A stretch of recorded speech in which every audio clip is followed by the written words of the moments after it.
ಯೇಸು ಕ್ರಿಸ್ತನ ನಾಮದಲ್ಲಿ ಎಲ್ಲ ದೇವ ಜನರಿಗೂ ನಾನು ವಂದನೆಗಳನ್ನ ತಿಳಿಸೋನಾಗಿದ್ದೇನೆ. ಪ್ರಿಯ ದೇವ ಜನರೇ, ನೀವೆಲ್ಲರೂ ಚೆನ್ನಾಗಿದ್ದೀರಿ ಎಂಬುದಾಗಿ ನಾನು ನೆನೆಸೋನಾಗಿದ್ದೇನೆ. ನಮ್ಮ ಸೇವೆಗಾಗಿ ನೀವು ಪ್ರಾರ್ಥನೆ ಮಾಡುತ್ತಿದ್ದೀರೆಂಬುದಾಗಿ ನಾನು ನೆನೆಸೋನಾಗಿದ್ದೇನೆ. ನಿಮ್ಮೆಲ್ಲರಿಗೂ ನಾನು ಪ್ರಾರ್ಥನೆಯನ್ನ ಮಾಡುವನಾಗಿದ್ದೇನೆ. ಕಳೆದ ಸಂಚಿಕೆಯಲ್ಲಿ ನಾವು ಆತ್ಮಿಕ ಸಂದೇಶವನ್ನ ಬಿಡುಗಡೆ ಮಾಡಿದ್ದೇವೆ. ಅದು ತುಂಬಾ ಅದ್ಭುತವಾಗಿ 5,000ಕ್ಕಿಂತ ಅಧಿಕ ಜನ ಇದನ್ನ ಆತ್ಮಿಕ ಸಂದೇಶವನ್ನ ನೋಡಿದ್ದಾರೆ ಮತ್ತು ಆತ್ಮಿಕ ಬಲವನ್ನ ಹೊಂದಿದ್ದಾರೆ ಎಂಬುದಾಗಿ ನಾನು ನೆನೆಸೋನಾಗಿದ್ದೇನೆ. ಆಮೇನ್. ದೇವರ ನಾಮದಲ್ಲಿ ಸ್ತೋತ್ರ. ಈಗ ವಿಶೇಷವಾಗಿ ಈ ದಿನದಲ್ಲಿ ನಾವು ಸಂದೇಶವನ್ನ ನೋಡಲಿದ್ದರೆ, ಈ ದಿನದಲ್ಲಿ ದೇವರು ನಮ್ಮ ಮಧ್ಯದಲ್ಲಿ ಯಾವ ವಾಕ್ಯಗಳ ಮುಖಾಂತರವಾಗಿ ಮಾತನಾಡುವನಾಗಿದ್ದಾನೆ ಎಂಬುದಾಗಿ ನೋಡುವುದಾದರೆ, ಕೀರ್ತನೆಗಳು 121ನೇ ಕೀರ್ತನೆ 1 ಮತ್ತು 2ನೇ ವಚನಗಳನ್ನ ನಾವು ನೋಡುವರಾಗಿದ್ದೇವೆ.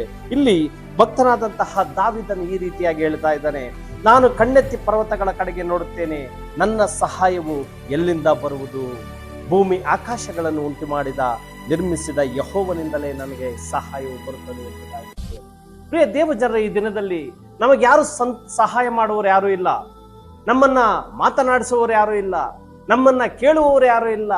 ನನಗೆ ಕಣ್ಣೀರು, ನನಗೆ ಕಷ್ಟ, ನನಗೆ ಸಂಕಟ, ನನಗೆ ಹಿಂಸೆ, ನನ್ನ ಜೊತೆಯಲ್ಲಿ ಯಾರು ಇಲ್ಲಲ್ಲ. ಕಟ್ಟಿಕೊಂಡಂತಹ ಗಂಡ ನನ್ನ ಜೊತೆಯಲ್ಲಿಲ್ಲ, ಇದ್ದಂತ ಮಕ್ಕಳು ನನ್ನ ಜೊತೆಯಲ್ಲಿಲ್ಲ, ಸಂಬಂಧಿಕರು ನನ್ನ ಜೊತೆಯಲ್ಲಿಲ್ಲ, ನನಗೆ ತವರು ಮನೆ ಇಲ್ಲ ಎಂಬುದಾಗಿ ಅನೇಕ ಜನ ಈ ಸಮಯದಲ್ಲಿ ಕಣ್ಣೀರನ್ನು ಸುರಿಸ್ತಾ ಇರಬಹುದು ಪ್ರಿಯರೇ. ಆದರೆ ದೇವರ ವಾಕ್ಯ ಹೇಳುತ್ತೆ, ನಿನಗೆ ಸಹಾಯವು ಎಲ್ಲಿ ಬರುತ್ತೆ ಎಂಬುದಾಗಿ ನೋಡುವಾಗ, ಭೂಮಿ ಆಕಾಶಗಳನ್ನ ಉಂಟು ಮಾಡಿದ ಯೆಹೋವನಿಂದಲೇ ನಿನಗೆ ಸಹಾಯ ಬರುತ್ತದೆ ಎಂಬುದಾಗಿ. ಹೌದು ಪ್ರಿಯ ದೇವಜನರೇ, ನಾವು ಕಣ್ಣೆತ್ತಿ ಪರ್ವತಗಳ ಕಡೆಗೆ ನೋಡುವಾಗ, ನಾವು ಆಕಾಶದ ಕಡೆಗೆ ನೋಡುವಾಗ ದೇವರ ಪ್ರಸನ್ನತೆ ನಮ್ಮ ಮಧ್ಯದಲ್ಲಿ ಹೇಳಿ ಬರುತ್ತೆ. ನಮಗೆ ಸಹಾಯ ಬೇಡುವುದಾದ್ರೆ ನಾವು ಜನಗಳ ಮಧ್ಯದಲ್ಲಿ ನಾವು ಸಹಾಯವನ್ನು ಬೇಡಬೇಕಾಗಿಲ್ಲ. ನಮಗೆ ಏನಾದ್ರೂ ಬೇಕಾಗಿದ್ರೆ ನಾವು ಜನಗಳ ಮಧ್ಯದಲ್ಲಿ ಹೋಗಿ, ಅಣ್ಣ ನನಗೆ ಸಹಾಯ ಮಾಡು, ಅಪ್ಪ ನನಗೆ ಸಹಾಯ ಮಾಡು ಎಂಬುದಾಗಿ ನಾವು ಬೇಡುವರಾಗಿಲ್ಲ. ಯಾಕಂದ್ರೆ ನಾವು ನಂಬಿದಂತಹ ದೇವರು ನಂಬಿಗಸ್ತನು. ಹಲ್ಲೆಲೂಯಾ. ನಾವು ನಂಬಿದಂತಹ ದೇವರು ಸರ್ವಶಕ್ತನು. ನಾವು ಆರಾಧಿಸುವಂತಹ ದೇವರು ನಿತ್ಯ ಸ್ವರೂಪನು. ನಾವು ಪ್ರಾರ್ಥನೆ ಮಾಡುವಂತ ದೇವರು ಯಾವಾಗಲೂ ನಮ್ಮ ಜೊತೆಯಲ್ಲಿ ಇರುವಾತನಾಗಿದ್ದಾನೆ, ನಮ್ಮನ್ನ ಬಲಪಡಿಸುವನಾಗಿದ್ದಾನೆ. ಪ್ರಿಯ ದೇವ ಜನರೇ, ಹಾಗಾಗಿ ನಾವು ಕಳವಳ ಪಡಬೇಕಾಗಿಲ್ಲ, ಕಣ್ಣೀರು ಸುರಿಸಬೇಕಾಗಿಲ್ಲ, ಯೋಚನೆ ಮಾಡಬೇಕಾಗಿಲ್ಲ, ಚಿಂತೆ ಮಾಡಬೇಕಾಗಿಲ್ಲ. ಆ ಚಿಂತೆಗಳು, ನಿಮ್ಮ ಎಲ್ಲಾ ಚಿಂತಾ ಭಾರಗಳನ್ನು ನನ್ನ ಮೇಲೆ ಹಾಕಿ ನೀವು ನಿಶ್ಚಿಂತೆಯಾಗಿರಿ ಎಂಬುದಾಗಿ ಹೇಳಿದಂತ ದೇವರು. ಹೌದು, ನಮ್ಮ ಚಿಂತೆಗಳು, ನಮ್ಮ ಕಣ್ಣೀರುಗಳು, ನಮ್ಮ ಸಮಸ್ಯೆಗಳು ಏನೇ ಇದ್ದರೂ ನಾವು ದೇವರ ಮೇಲೆ ನಮ್ಮ ಭಾರವನ್ನ ಹಾಕಬೇಕು. ದೇವರೇ, ನನ್ನ ಕುಟುಂಬವನ್ನ ನಿನ್ನ ಕೈಲೊಪ್ಪಿಸಿದ್ದೇನೆ, ನನ್ನ ಒಂದು ಕಾರ್ಯಗಳನ್ನ ನಿನ್ನ ಕೈಲೊಪ್ಪಿಸಿದ್ದೇನೆ, ನನ್ನ ಜೀವಿತವನ್ನ ನಿನ್ನ ಕೈಲೊಪ್ಪಿಸಿದ್ದೇನೆ, ನನ್ನ ಕೆಲಸ ಕಾರ್ಯಗಳನ್ನ ನಿನ್ನ ಕೈಲೊಪ್ಪಿಸಿದ್ದೇನೆ. ದೇವರೇ, ನನ್ನ ಸಹಾಯಕನು ನೀನಾಗಿದ್ದೀಯಾ, ನನ್ನ ಬಂಡೆ ನೀನಾಗಿದ್ದೀಯಾ, ನಮ್ಮನ್ನು ಮುನ್ನಡೆಸುವಾತನಾಗಿದ್ದೀಯ ಎಂಬುದಾಗಿ ನಾವು ಯಾವಾಗ ದೇವರನ್ನ ಆಕಾಶದ ಕಡೆಗೆ ಕಣ್ಣುಗಳನ್ನೆತ್ತಿ ಕೈಗಳನ್ನೆತ್ತಿ ನಾವು ಪ್ರಾರ್ಥನೆ ಮಾಡುತ್ತೇರೋ, ಆ ದೇವರು ನಮ್ಮ ಮಧ್ಯದಲ್ಲಿ ಯಾವಾಗಲೂ ಸಹಾಯ ಮಾಡಲು ಶಕ್ತನಾಗಿದ್ದಾನೆ ಎಂಬುದಾಗಿ ನಾನು ಹೇಳುವುದಕ್ಕೆ ಇಚ್ಛೆ ಪಡ್ತೇನೆ.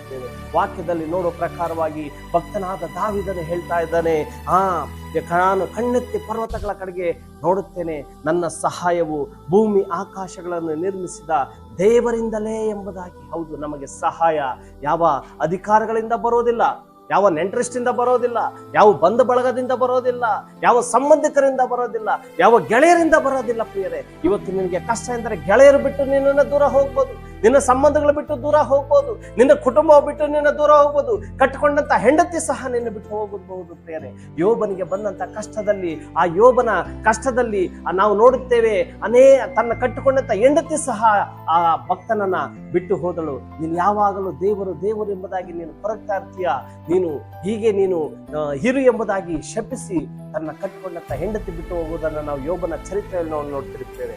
ಇವತ್ತು ನಾವು ದೇವರ ನಂಬಿದಂತ ದೇವರು ಯಾವತ್ತೂ ನಮ್ಮನ್ನು ಕೈ ಬಿಡೋದಿಲ್ಲ, ನಮ್ಮನ್ನು ಬಲಪಡಿಸುವನಾಗಿದ್ದಾನೆ, ನಮ್ಮನ್ನು ಆಧರಿಸುವನಾಗಿದ್ದಾನೆ. ನಾವು ವಾಕ್ಯದಲ್ಲಿ ನೋಡುತ್ತೇವೆ, ಒಂದು ವೇಳೆ ತಾಯಿ ನಿನ್ನನ್ನು ಕೈ ಬಿಟ್ಟಾಳು, ಆದರೆ ನಾನು ನಿನ್ನನ್ನು ಕೈ ಬಿಡುವುದಿಲ್ಲ ಎಂಬುದಾಗಿ ಹೇಳಿದಂಥ ಸರ್ವಶಕ್ತನಾದ ದೇವರ ಮೇಲೆ ನಮ್ಮ ಒಂದು ಚಿಂತಾಭಾರವನ್ನು ಹಾಕಬೇಕು. ಮತ್ತೆ ನಮ್ಮ ಸಹಾಯವನ್ನ ಭೂಮಿ ಆಕಾಶಗಳನ್ನು ಉಂಟು ಮಾಡಿದ ದೇವರ ಕಡೆಗೆ ನಾವು ಕಣ್ಣುಗಳನ್ನೆತ್ತಿ ಕೈಗಳನ್ನೆತ್ತಿ ನಾವು ಪ್ರಾರ್ಥಿಸುವುದಾದರೆ, ದೇವರು ನಮ್ಮ ಮಧ್ಯದಲ್ಲಿ ಇವತ್ತು ಆತ್ಮಗಳನ್ನು ಮುಖಾಂತರವಾಗಿ ಕಳಿಸಿ ದೇವ ಜನರ ಮುಖಾಂತರವಾಗಿ ನಮ್ಮನ್ನು ಅಭಿಷೇಕಿಸಿ ಆಶೀರ್ವಾದ ಮಾಡುವನಾಗಿದ್ದಾನೆ. ಪ್ರಿಯರೇ, ಹಾಗಾಗಿ ನಾವು ಈ ಸಮಯದಲ್ಲಿ ನಾವು ಏನು ಮಾಡಬೇಕು? ಆಕಾಶವನ್ನು ನೋಡಬೇಕು. ದೇವರು ನಿಮ್ಮನ್ನ ಉಂಟು ಮಾಡಿದ ಯೆಹೋವನಿಂದಲೇ ಆ ಸಹಾಯ ನಮಗೆ ಇಳಿಯುವುದು ಬರದಲ್ಲಿದೆ. ನಾವು ಯಾವ ಜನಗಳ ಹತ್ರ ನಾವು ಹೋಗ್ಬೇಕಾಗಿಲ್ಲ ಪ್ರೇರೆ, ಯಾವ ಬಂಧು ಬಳಗದವ್ರು ನಾವು ಹೋಗಬೇಕಾಗಿಲ್ಲ, ಯಾವ ಗೆಳೆಯರ ಹತ್ರ ನಾವು ಹೋಗ್ಬೇಕಾಗಿಲ್ಲ, ಯಾವ ಸ್ನೇಹಿತರ ಹತ್ರ ನಾವು ಹೋಗ್ಬೇಕಾಗಿಲ್ಲ, ನನಗೆ ಕಷ್ಟ ಇದೆ ಎಂಬುದಾಗಿ ನಾವು ಹೇಳ್ಕೊಳ್ಬೇಕಾಗಿಲ್ಲ. ಆದರೆ ನಮ್ಮ ಜೊತೆಗಾರನು, ನಮ್ಮ ನಿರ್ಮಾಣಿಕನು, ನಮ್ಮ ನಾವಿಕನು, ನಮ್ಮ ದೇವರು ಆಗಿರುವಂತಹ ಯೆಹೋವನಿಂದಲೇ ಸಾಧ್ಯ ಎಂಬುದಾಗಿ, ಅದು ಯೇಸು ಕ್ರಿಸ್ತನಿಂದ ಮಾತ್ರ ಸಾಧ್ಯ ಪ್ರೇರೆ. ಆ ಯೇಸು ಕ್ರಿಸ್ತನನ್ನು ನಂಬುವಂತಹ ಜನರು ಯಾವಾಗಲೂ ನಿತ್ಯ ಜೀವಕ್ಕೆ ಹೋಗುತ್ತಾರೆ ಎಂಬುದಾಗಿ ನಾವು ನೋಡುತ್ತೇವೆ ಪ್ರಿಯರೇ. ಹೌದು, ನಾವು ದೇವರ ಪರಿಶುದ್ಧಾತ್ಮನ ಶಕ್ತಿಯಿಂದ ಆ ಒಂದು ಬಲವನ್ನ, ಯೆಹೋವನ ಆಶೀರ್ವಾದ ನಾವು ಹೊಂದುವರಾಗಿದ್ದೇವೆ. ದೇವರ ಈ ವಾಕ್ಯಗಳ ಮುಖಾಂತರವಾಗಿ ನಿಮ್ಮೆಲ್ಲರನ್ನ ಆಶೀರ್ವಾದ ಮಾಡಲಿ. ನಿಮ್ಮಲ್ಲಿ ಈ ಸಂದೇಶವನ್ನು ಕೇಳುತ್ತಿರುವಂತ ಅನೇಕ ಜನರು ಕಷ್ಟಗಳಲ್ಲಿರ್ಬೋದು, ಶೋಧನೆಗಳಲ್ಲಿರ್ಬೋದು, ಇಕ್ಕಟ್ಟಿನಲ್ಲಿರ್ಬೋದು, ಸಮಸ್ಯೆಗಳಲ್ಲಿರ್ಬೋದು, ಓ ದೇವರೇ ನನಗೆ ಯಾರು ಗತಿ ಇಲ್ಲವಲ್ಲ ಎಂಬುದಾಗಿ ನೀವು ಚಿಂತಿಸುವುದಾದರೆ ಇವತ್ತು ಈ ವಾಕ್ಯವು ನಿಮಗಾಗಿಯೇ. ಪ್ರಿಯ ಸಹೋದರನೇ, ಸಹೋದರೇ, ಭೂಮಿ ಆಕಾಶಗಳನ್ನು ಉಂಟು ಮಾಡಿದ ಯೆಹೋವನಿಂದ ಈ ಸಹಾಯ ನಿಮಗೆ ಬರುತ್ತೆ. ನಿಮಗೆ ನಿಮ್ಮ ಕುಟುಂಬಗಳಲ್ಲಿ ಅದ್ಭುತ ಕಾರ್ಯಗಳು ಜರಗಲಿದೆ. ಓ, ನಿಮ್ಮ ಮಧ್ಯದಲ್ಲಿ ಸೂಚಕ ಕಾರ್ಯಗಳು ಜರಗಲಿದೆ ಪ್ರಿಯರೇ. ನಾವು ದೇವರನ್ನ ನಂಬಬೇಕು, ಜನಗಳನ್ನ ನಂಬೋದಕ್ಕೆ ನಾವು ಜನಗಳನ್ನ ನಂಬಬಾರದು ಎಂಬುದಾಗಿ ವಾಕ್ಯದ ಮುಖಾಂತರವಾಗಿ ದೇವರು ನಮ್ಮನ್ನ ಮಾತನಾಡ್ತಾ ಇದ್ದಾರೆ. ಹಾಗಾಗಿ ವಾಕ್ಯಗಳ ಮುಖಾಂತರವಾಗಿ ನಿಮ್ಮೆಲ್ಲರನ್ನ ಆಶೀರ್ವಾದ ಮಾಡಲಿ. ನಾವು ಪ್ರಾರ್ಥನೆ ಮಾಡಿಕೊಳ್ಳೋಣ.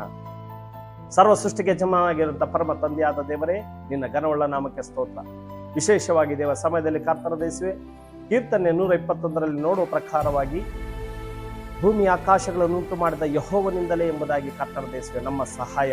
ಆ ಸಹಾಯವು ದೇವ ಇಲ್ಲಿ ವಾಕ್ಯಗಳನ್ನ ಕೇಳುತ್ತಿರುವಂತಹ, ಈ ಸಂದೇಶವನ್ನು ನೋಡುತ್ತಿರುವಂತಹ ಪ್ರಿಯ ಎಲ್ಲ ಒಂದೊಂದು ಸಹೋದರ ಕುಟುಂಬಗಳಲ್ಲಿ ಕರ್ತನ ದೇಶವೇ ನಿನ್ನ ಸಹಾಯವು ಇಳಿದು ಬರಲಿ. ಕರ್ತನ ದೇಶವೇ ಅವ್ರಿಗಿರುವಂತ ಎಲ್ಲ ಕಣ್ಣೀರುಗಳು, ಸಮಸ್ಯೆಗಳು, ಇಕ್ಕಟ್ಟುಗಳು, ಶೋಧನೆಗಳು ಏನೇ ಇದ್ದರು ಯೇಸು ಕ್ರಿಸ್ತನ ನಾಮದಲ್ಲಿ ದೇವ ಎಲ್ಲವೂ ಅಳಿದು ಹೋಗಲಿ. ಕರ್ತನ ದೇಶವೇ ಅವ್ರಿಗೆ ಬೇಕಂತ ಶಾಂತಿ, ಸಮಾಧಾನ, ಧೈರ್ಯವನ್ನು ಕೊಟ್ಟು ಕರ್ತನೆ, ನೀನು ಬರೋವರೆಗೂ ದೇವ ನಿನ್ನ ರಾಜ್ಯಕ್ಕಾಗಿ, ನಿನ್ನ ನೀತಿಗಾಗಿ ತವಕ ಪಡುವಾಗೆ ಇಲ್ಲಿ ಸಂದೇಶ ನೋಡ್ತಾ ಎಲ್ಲ ನಿನ್ನ ಮಕ್ಕಳನ್ನು ಆಶೀರ್ವಾದ ಮಾಡಿ ನೀನು ಮಹಿಮೆದುಕೊಳ್ಳಬೇಕೆಂದು ಯೇಸು ಕ್ರಿಸ್ತನ ನಾಮದಲ್ಲಿ ನಾನು ದೀನತೆಯಿಂದಲೂ ತಾಳ್ಮೆಯಿಂದಲೂ ಬೇಡಿ ಬಂದಿದ್ದೇನೆ ತಂದೆ.